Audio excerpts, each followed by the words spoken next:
कार्यक्रम का श्रद्धेय सभाध्यक्ष महोदय, कार्यक्रम में सहभागी लोकतन्त्र प्रेमी संपूर्ण दाजुभाइ दिदीबहिनीहरुमा मेरो आफ्नो व्यक्तिगत तर्फबाट हाम्रो पार्टी नेपाली कांग्रेसको तर्फबाट हार्दिक अभिवादन, नमस्कार, जय नेपाल।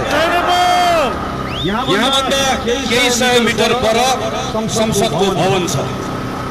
मेरो निर्वाचन क्षेत्रको थुप्रै साथीहरु यहाँ आउनु भएको छ। काठमाडौँ निर्वाचन क्षेत्र नम्बर 4 बाट त्यहाँका आदरणीय जनसमुदायले निर्वाचित गरेर मलाई मेरा कुराहरू राख्नका निम्ति त्यो संसद भवनमा छानेर पठाउनु भएको थियो। आज म संसद भवन भित्र छिर्न नपाएर संसद भवनको ढोका बाहिर तपाईहरुको माझमा आएर आफ्ना कुराहरू राख्न बाध्य भएको छु। के कारणले, कसको कारणले? त्यही संसदबाट बहुमत सदस्यहरूले यो देश 5 वर्ष तपाई चलाउनुस् भनेर जिम्मा दिनुभएको, जिम्मा लिनुभएको, जसले ताला चाबीको जिम्मा लियो त्यही प्रधानमन्त्रीले संसदको ताला चाबी फोडेर त्यहाँभित्र भएका सबै त्यसका बन्दोबस्तहरूलाई अस्तव्यस्त बनाएकोले गर्दा आज सडकमा आउन हामी बाध्य भएका छौँ। प्रधानमन्त्रीले सडकमा आएर यस्तो काम गर्नुभयो भने त्यो कामलाई रोक्ने जिम्मा दिएको त्यही संसदले बनाएको राष्ट्रपति आज प्रधानमन्त्रीको अपराधको साक्षी मात्र होइन, साझेदार बन्नुभएको कारणले गर्दा बाध्य भएर हामी सडकमा आउनु परेको छ। आदरणीय साथीहरू, आजभन्दा 3 वर्ष अगाडि मलाई अहिले पनि सम्झना छ, यही संसद भवनमा जब प्रधानमन्त्री केपी ओली प्रचण्ड बहुमतले निर्वाचित हुनुभयो, त्यो संसदको रोस्टममा उहाँलाई बधाई दिन उभिँदै गर्दा मैले भनेको थिएँ, म कांग्रेसको सदस्य भएर मात्र होइन, यो संघर्षमा होमिएको एउटा अभियन्ताको हैसियतमा पनि र त्योभन्दा पनि बढी एउटा नेपाली नागरिक हैसियतमा तपाईलाई बधाई दिन्छु, तपाईलाई शुभकामना दिन्छु। मेरा आशंकाहरू छन्, तर पनि म प्रार्थना गर्छु मेरा आशंकाहरू गलत साबित भइदिउन्। 5 वर्ष यो देशले कोल्टे फेर्न चाहेको छ। यो देशले धेरै सकस बेहोर्यो, संक्रमणको नाममा, संविधानको नाममा, परिवर्तनको नाममा। अब मान्छेले आफ्नो जिन्दगीमा परिवर्तनको आवाज गर्न चाहेको छ। तपाईलाई सफलताको शुभकामना छ। तपाईलाई हामी सम्झाउने छौं, प्रत्येक दिन प्रत्येक पल तपाईका संकल्पहरू सम्झाउने छौं भन्दै गर्दा प्रधानमन्त्रीले मलाई उत्तरमा भन्नुभएको थियो, एउटा सानो माननीयले यहाँ आएर धेरै कुरा भन्नुभयो, ढुक्क भएर सुत्नु होला, निन्द्रा नपर्ला, नउठ्नु होला, 5 वर्ष देश म चलाउँछु, तपाई ढुक्क भएर सुत्नु होला भनेर भनेको म सम्झन्छु। तपाई प्रधानमन्त्री भएको दिनबाट म मात्र होइन, नेपालको कुनै पनि नागरिकले चैनले सुत्न पाएनन्। प्रधानमन्त्रीजी, यो 5 वर्षको 3 वर्ष गयो, यस्तो अनुकूलको समय नेपालमा कुन चाहिँ प्रधानमन्त्रीले पाएको? हामी प्रधानमन्त्री बीपी कोइरालाको कुरा गर्छौं, हामी प्रधानमन्त्री गिरिजा प्रसाद कोइरालाको कुरा गर्छौं, न बीपी न जीपी कुनै पनि नेपालको प्रधानमन्त्रीले केपी शर्मा ओलीको जस्तो अनुकूलता, उहाँको जस्तो अहिलेको जस्तो सुविधा कुनै पनि प्रधानमन्त्रीले प्राप्त गर्न सक्नु भएन। यो 3 वर्षमा नेपालमा परिवर्तनको ठूलो आधार हालिनु पर्छ। धेरै आशाका संसार गएको 3 वर्षमा त्यसको जग बस्न सक्नु पर्थ्यो, बस्न सकेन। 3 वर्ष खेर गयो। 3 वर्ष पछाडि आज प्रधानमन्त्रीले संसद विघटन गर्नुभएको छ। देशमा यत्रो ठूलो विषम परिस्थितिको सामना हामीले गर्नु परेको छ। स्वास्थ्यको संकटको तपाई हामी कसैले पनि अनुमान लगाउन सकिरहेका छैनौं। गएको 20औं वर्षमा हामीले गरेका उपलब्धिहरू एक पछि अर्को नाश हुँदै गइरहेका छन्। अबको 3, 4, 5, 6 महिना भित्रमा हामीले खोप पाउने कुरा हाम्रो सपना मात्रै, सपनाको रूपमा मात्रै सीमित हुने अवस्था बनेको छ। आर्थिक संकट भोग्ने मान्छेलाई मात्र थाहा छ। यस्तो बेलामा सिङ्गो देशका सबै जनतालाई एक ढिक्का बनाएर एक ठाउँमा ल्याएर सिङ्गो देशको शक्ति र ताकत लिएर देशको संकट सम्बोधन गर्नुपर्ने बेलामा प्रधानमन्त्रीले आज संसद विघटन गर्नुभयो। यो संसद विघटन गर्नु परेको कारण के हो? के नेपाली जनता सडकमा आएर संसद विघटन गर्ने वा प्रधानमन्त्रीलाई सडकमा ल्याउने कि आजको दिनमा कहीँ कतै प्रधानमन्त्रीका विरुद्धमा प्रधानमन्त्रीले सम्हाल्न नसक्ने गरिकन कसैले सडकमा आएर संघर्ष गरेको छ? आज प्रधानमन्त्रीलाई संसदभित्र कहीँ उहाँले अविश्वासको सामना गर्नु परेको छ। तर यो सबै केही नहुँदै गर्दाखेरि पनि केवल फगत नेपाल कम्युनिस्ट पार्टीभित्रको झगडा, प्रधानमन्त्री केपी शर्मा ओलीको महत्वाकांक्षा अहंकारको कारणले गर्दा आज संसद मात्र होइन सिङ्गो व्यवस्थामाथि प्रश्न उठ्ने अवस्था बनेको छ। आदरणीय साथीहरू, यो अरू कसैको कारणले गर्दा होइन, प्रधानमन्त्रीको अहंकारको कारणले गर्दा नेपालले एउटा अयोग्य व्यक्तिलाई, एउटा असक्षम व्यक्तिलाई हाम्रो दुर्भाग्य प्रधानमन्त्री पायो, जसको अहंकारको शिकार आज तपाईहरुले बनाएको संसद बनेको छ, तपाईहरुले बनाएको यो संविधान बनेको छ। यो संविधानमा कहाँनिर लेखेको छ कि नेपालको प्रधानमन्त्री अहिले संसद विघटन गर्न पाउनुहुन्छ भनेर कहाँनिर लेखेको छ?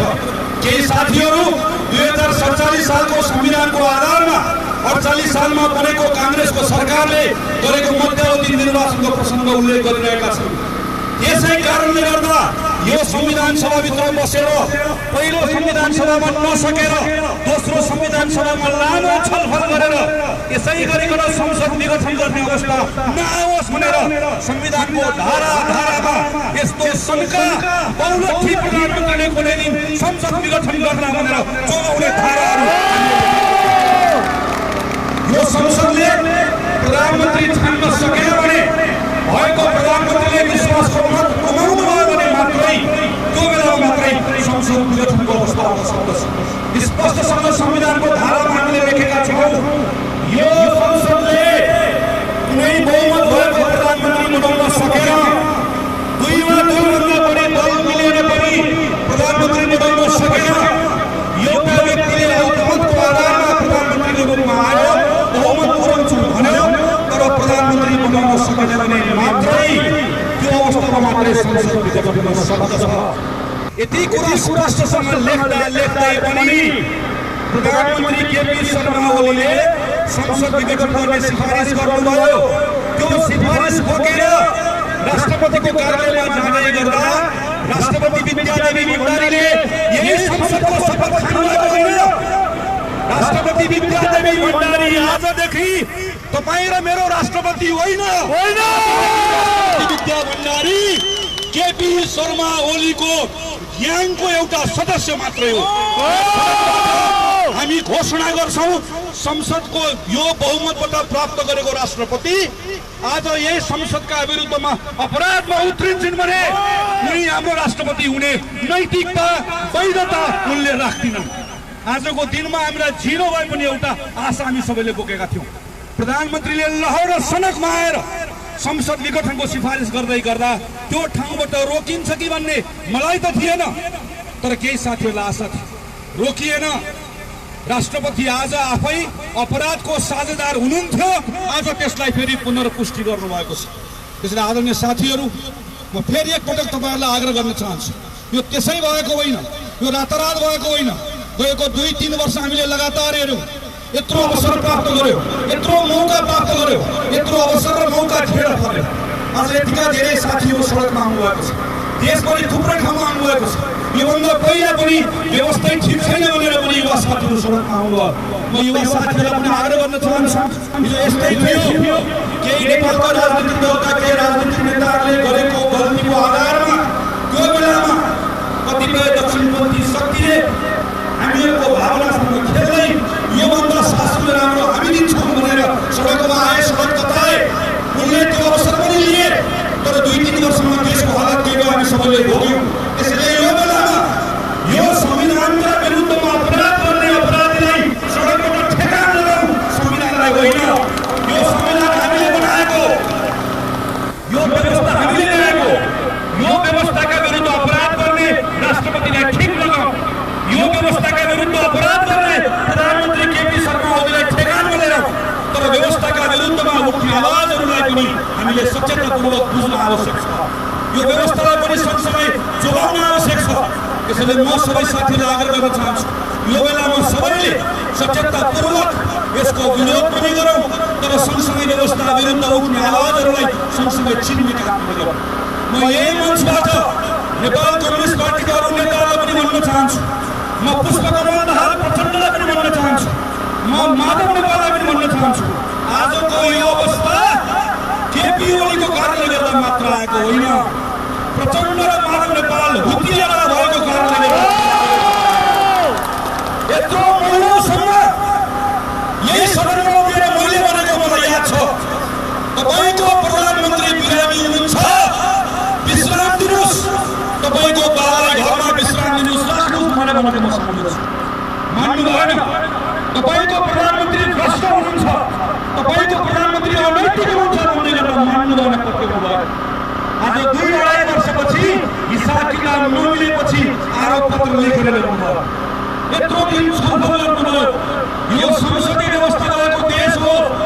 स्थायी समिति सचिवालय आज मुडामा बसेर बैठक, आज भुइँमा बसेर बैठक, आज दायाँ फर्केर बैठक, आज बायाँ फर्केर बैठक भन्नुभन्दा संसदीय भवनमा गएर अनैतिक अवैध भ्रष्ट केपी ओली विरुद्ध हाम्रो विश्वास छ भनेर चिठी लेखेर टेबलमा पड्काएको भए आज संसद विघटन गरेर हिँड्यो। प्रधानमन्त्री केपी शर्मा ओलीसँग हुन्थ्यो। तपाईहरुसँग हुँदै नभएको कारणले गर्दा नेपाल कम्युनिस्ट पार्टीको प्रवक्तालाई यो संविधान च्यातेर राष्ट्र चुनाव हारेको मान्छेलाई राष्ट्रिय सभाभित्र छिर्नु छ। वामदेव गौतमको मैले आज मात्र पढे, अघि दिउँसोसम्म पनि संसद विघटन गरेपछि तपाईको राय के छ भनेर सोध्दै गर्दा नो कमेन्ट भनेर हिँड्नुभएको वामदेव गौतमले भर्खर वक्तव्य निकाल्नुभयो र भन्नुभयो यो राष्ट्रघाती छ। अहिले दिउँसो पनि प्रधानमन्त्री पाइन्छ कि भनेर हिसाब किताब गरेर बस्नुभयो। तपाईहरुको कायरता, तपाईहरुको हुतियारापनको कारणले गर्दा आज नेपालले दुःख पाएको छ। त्यसैले आज केपी ओलीले मात्र होइन, आज प्रचण्ड र माधव नेपालले पनि नेपाली नागरिकहरूको जनमतको अपमान गर्नुभएको छ। नेपाल कम्युनिस्ट पार्टीले पाएको बहुमत थियो यो 5 वर्ष तपाईहरुले चलाउन पाउनुभएको। म कांग्रेसको सांसद हुँ। 5 वर्ष जनताले कांग्रेसलाई सडकमा बस, सदनको पछाडिपट्टि गएर हुन्छ हुन्न भन, विरोध गर, प्रश्न गर, तर सरकारको आसनतिर फर्केर नहेर भनेर म्यान्डेट दिएर हामीलाई पठाएको। 5 वर्ष म्यान्डेट तपाईहरुले पाएको। यो म्यान्डेट नसम्हालेको तपाईहरुले। यो संविधानमा हामीले यस्तै अवस्था आउँछ भनेर लेखेर ल्याउँदै गर्दा संविधानलाई कुल्छने एउटा सङ्घीय प्रधानमन्त्री तयार गर्ने कुरामा तपाईहरुको कायरताको पनि त्यत्तिकै ठुलो कारक छ। त्यसको कारणले गर्दा पनि आज यो अवस्था आएको छ। कतिपय साथीहरु भन्नुहुन्छ अब कांग्रेसले के गर्छ? कांग्रेसको बैठकले भर्खर निर्णय गरेको छ यो असंवैधानिक कदमको विरुद्ध कांग्रेस प्रतिरोध गर्छ, कांग्रेस संघर्ष गर्छ, भर्खर निर्णय गरेको छ। म यहाँ आउँदै गर्दै एकजना साथीले भन्नुभयो मलाई तपाई कहाँ जान लाग्नुभयो? मैले भने विरोध सभामा जान लाग्यो। साथीले भन्नुभयो होइन, कांग्रेसले विरोध गर्ने होइन, कांग्रेसले अब धन्यवाद दिनुस्, अब चुनावको तयारी गर्नुस्। मैले भने होइन, चुनावको जय वा पराजय हाम्रो प्राथमिकता होइन। हाम्रो प्राथमिकता यो संविधानको पालना भयो कि भएन भन्ने हो। साथीले मलाई फेरि प्रश्न गर्नुभयो चुनावसँग डराएको हो? मैले भने छोड्दिनुहोस् अरू कांग्रेसको साथीहरूको कुरा। म भन्दा पनि अझ जनमत पाएका साथीहरू हुनुहुन्छ। म यही काठमाडौँबाट बल्ल बल्ल निर्वाचन जितेको काठमाडौँको एउटा सांसद चुनावको दिन आउँदै गर्दा जुन दिन यो संविधानको विरोधी कदमको विरुद्धमा उभिएका छौँ, उभिन्छौँ, चुनावको सामना गर्दै गर्दा आज होला भोलि होला म कांग्रेसको सांसद भएर मैले त खुला भनेको छु, महारानी विद्यादेवी भण्डारी मेरै क्षेत्रमा हुनुहुन्छ, चुनाव लड्न आउनुहोस् भनेर भनेको छु। म तयार छु। मसँग योभन्दा अगाडिको चुनाव प्रधानमन्त्रीको सल्लाहकार लड्नु भएको, यसमा सल्लाह दिन नसक्ने हुतियार सल्लाहकार होइन। यो पटक चुनाव लड्न कांग्रेसको एउटा हुँदैन। त्यो सल्लाह लिने प्रधानमन्त्रीसँग झापा भए झापा, काठमाडौँ भए काठमाडौँ लड्न। यो चुनाव लड्ने हुतिको कुरा होइन। कांग्रेस सबै मैदानमा सामना गर्न तयार। यहाँ प्रश्न संविधानको, प्रश्न व्यवस्थाको, प्रश्न कानुनको। कतिपय साथीहरू बेलायतको कानुनको कुरा गर्दै हुनुहुन्छ। कतिपय साथीहरू भन्दै हुनुहुन्छ संसदीय व्यवस्थामा प्रधानमन्त्रीले संसद विघटन गर्न पाउँछ। त्यसो भए यो संविधान किन लेखेको? बेलायतको संविधान, बेलायतमा संवैधानिक अभ्यास लिखित संविधान नभए तापनि त्यो संवैधानिक अभ्यासमा पनि लामो अभ्यासबाट उनीहरूले पनि भर्खर एउटा नयाँ कानुन बनाएका छन्। जुन कानुनबाट उनीहरू भन्छन् संसद विघटन गर्नका निम्ति संसदभित्र निश्चित शर्तहरू पुरा गरेको हुनुपर्छ। यतिकै संसद बेलायतमा पनि विघटन गर्न पाइँदैन। नेपालमा त हामीले लामो अनुभव गरेर भन्यौँ कि संविधानमा यो अवस्थामा मात्रै, जुन अवस्था अहिले 1, 2, 3 कुनै पनि अवस्था छैन, संविधानमा संसद विघटन गर्न पाइँदैन भनेर एउटा मात्रै गल्ती गरेछौँ। संसदको पद रिक्त हुने कुरामा लेख्दाखेरि मृत्यु भएमा, यो भएमा, त्यो भएमा भनेर लेखिरहेको बेलामा मानिस सनकको सन्केर मान्छेले सन्तुलन गुमाएर आफ्नो जिम्मेवारीबाट चुक भयो भने उसलाई जिम्मेवारीबाट हटाइनेछ भनेर लेखेको भए धेरै पहिला प्रधानमन्त्री र राष्ट्रपतिलाई सडकमा ल्याइने रहेछ। त्यो गल्ती हामीले गर्यौं, त्यो गल्ती संविधान लेख्दै गर्दा गरेको भानुहुन्छ। यसरी देश चलाइन्छ। यत्रो ठुलो षड्यन्त्र आज अहिले आएर भर्खर समाचारमा पढ्यौं कि प्रधानमन्त्रीले जाँदै संवैधानिक आयोगमा फलानो सिफारिस गर्नुभयो अरे, अख्तियार दुरुपयोग अनुसन्धान आयोगमा सिफारिस गर्नुभयो अरे, यो आयोगमा सिफारिस गर्नुभयो अरे। सिफारिसमा पर्ने साथीहरूले बुझिराख्नुहोस्, तपाईको सिफारिस अख्तियार दुरुपयोग अनुसन्धान आयोगमा होइन, केपी ओली आयोगमा भएको होला। यो संविधानले बनाएको आयोगको सिफारिस कसैले जाल गरेर, छेड गरेर, षड्यन्त्र गरेर पञ्चायतको शासन पनि चल्दैन। यसरी चलाएर चल्दैन। यी सबै कुराहरू कसरी गर्नुपर्छ भनेर संविधान बनाएका छौँ, कानुन बनाएका छौँ। त्यसैले म आदरणीय तमाम दाजुभाइ दिदीबहिनीहरूलाई आग्रह गर्न चाहन्छु, यो सचेत रहने बेला धेरै लामो समय दुःख गरेर हामीले धेरै राजनीतिक यात्रा सङ्घर्ष पछाडि एउटा संविधान निर्माण गर्यौँ, एउटा व्यवस्था बनायौँ। म तपाईँहरूसँग माफी माग्न चाहन्छु, खास गरिकन युवा साथीहरू छन्। तपाईँहरूलाई त्यही बेलामा यही मानिसहरूको सडकमा पटक लगाएर हामीले दिएका छौँ कि अब धेरै सङ्घर्ष गर्नु पर्दैन, व्यवस्था जोगाउन सङ्घर्ष गर्नु पर्दैन भनेर पटक हामीले दिएका छौँ। तर आज फेरि त्यही बेला आएको छ। आज फेरि त्यो बेला आह्वान गर्नुपर्ने बेला आएको छ। यो बेलामा यो संविधान जोगाउनका निम्ति, यो व्यवस्था जोगाउनका निम्ति, सङ्घीय लोकतान्त्रिक गणतन्त्र जोगाउनका निम्ति हाम्रो गणतन्त्रलाई खतरा पूर्व राज्यबाट होइन, राष्ट्रपतिबाट छ। हाम्रो लोकतन्त्रलाई खतरा चुनाव हार्नेबाट होइन, चुनाव जितेको प्रधानमन्त्रीबाट छ। यी सबैजना रक्षकको जिम्मामा बसेका भक्षकहरूबाट संविधान र व्यवस्था जोगाउनका निम्ति फेरि एकपटक तन्नेरी साथीहरूलाई आह्वान गर्नुपर्ने बेला आएको छ। म तपाईँहरू सबैलाई आह्वान गर्न चाहन्छु, तन्नेरी साथीहरूलाई आह्वान गर्न चाहन्छु। नेपालको हाम्रो दुर्भाग्य, नेपाल कम्युनिस्ट पार्टीले बनाएको एउटा सन्काहा प्रधानमन्त्रीको लहर र सनकको शिकार आज यो संसद भएको छ। यो प्रधानमन्त्रीको सनक र शङ्काको शिकार भएको यो प्रतिनिधि सभालाई पिउताउने, यसलाई पुनर्स्थापित गर्ने हाम्रो जुन बाटोबाट यसलाई पुनर्स्थापित गर्ने लडाइँमा तपाईँहरू सबैको साथ रहन्छ भन्ने विश्वास व्यक्त गर्छु। यही बिचमा व्यवस्था विरोधी आवाजहरू बढ्न सक्छन्, तिनलाई बुझ्नका निम्ति पनि तपाईँहरूलाई आग्रह गर्छु।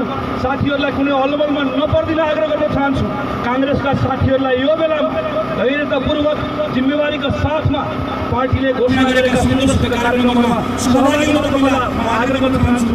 र यो सम्बन्धमा फेरि तपाईँलाई यही कुरा दोहोऱ्याएर भन्न चाहन्छु, यो सदन जसले प्रधानमन्त्री बनायो, जसको जिम्मा प्रधानमन्त्रीले लिनुभएको थियो, उनको समझले, उनको लहरले, उनको अहङ्कारको कारणले गर्दा आज सदन जसरी भङ्ग भएको छ। अब हाम्रो प्रहार केही प्रधानमन्त्रीको सदनमा हाम्रो प्रहार हो, केही प्रधानमन्त्रीको अहङ्कारमा हाम्रो प्रहार हो। सदन विघटन गर्ने प्रधानमन्त्री र त्यो अपराधको साझा गर्ने राष्ट्रपतिका विरुद्ध हाम्रो सङ्घर्ष छ। यो सङ्घर्षमा सबै न्यायप्रेमी जनताको साथ रहन्छ र सबै न्यायप्रेमी जनताको साथको आधारमा फेरि एकपटक यो व्यवस्थामा आएका कार्यहरूलाई हामीले पन्छौँ विश्वासको साथमा छोटो सूचनामा तपाईँहरू आइदिनु। तपाईँहरू सबैप्रति आभार प्रकट गर्न चाहन्छु। धन्यवाद, नमस्कार, जय नेपाल।